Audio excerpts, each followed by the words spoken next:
C deck, you just kind of have to let wherever that happens happen. But I guess the advantage of having a Bloodseeker mid versus having it in another lane is just the levels that you get. And actually, Shiki might be going down. Oh, Laguna Blades! Oh, it's nighttime, so Sumail couldn't actually land that one. Be careful the Light now. Strike Array still wants to go for Q. They managed to get a couple of nukes on him. The silence goes down as well, but Sumail is still operating with a double damage rune, so they need a little bit of extra help, and that's where Aggressive comes in. But Sumail is bottling up and running the long way around. Carter is here to be able to stop him, though. He's got a Fissure coming up. Light Strike Array already laid down. Not going to be able to get off the Fissure in time. Sumail will still be traded away for a support, though. Aggressive, well worth his rotation over.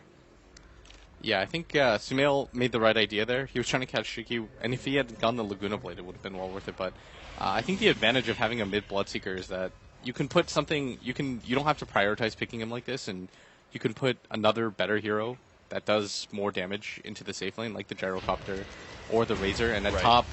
Once again, jumping in on Shiki. Universe, though, by himself. Like, it's a nice small combination, the Snowball into the Shadow Wave, but unless you have multiple heroes, it's not going to do so much damage that you can kill a core straight up. So that's not going to happen, and the little bit of stacking that was being seen, the hard... I say little, but this is like a 5-stack. Yeah, it's a lot, and it allows Aggressive... He did get ganked early, but he's going to get back into this pretty quickly. And this is the strength of Gyro. It's not just all of the abilities that he has that does AoE. It's that he can do these jungle stacks using the cooldown because the cooldown is so low. 55 seconds to hit twice onto a neutral stack allows you to farm it insanely quickly. Like, you don't actually need items to be able to do it, just levels. And so C deck are it's definitely well worth the time to go for the stacks there. And if you're the Bloodseeker, that's kind of the problem here, is that Shiki's so under-leveled. He's only level 5. He doesn't even have a 6 at 8 minutes that I think it's worth it for EG to just continue to pressure him and shut him out of this game entirely.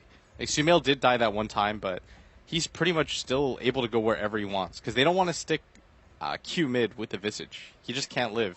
And Garter isn't able to move lanes either because he has to stay on top of wherever Sumail's going. And so Sumail by himself is pretty much eating the space of 2 heroes right now. And this is what happens when you get solo killed mid, is that it snowballs out of control like this. It has an impact on the rest of the game. Sumail's going to have a pretty fast Eul's Scepter, in which case these cores, Bloodseeker, Gyrocopter, they're pretty susceptible to that magic damage early on. What kind of builds do you need to see for a Gyro and a Bloodseeker in order to deal with that kind of pressure? The Bloodseeker right now just has to get whatever he can. He's about to pick up... Does he go for the minus? The kind of recovery minus? No, because he's struggling to get treads right now. I think that going for the Midas would pretty much render your team really passive. At that point, you would just hope that the rest of your lineup can 4v5. Right. And I think that's... Oh, fear. They caught him out.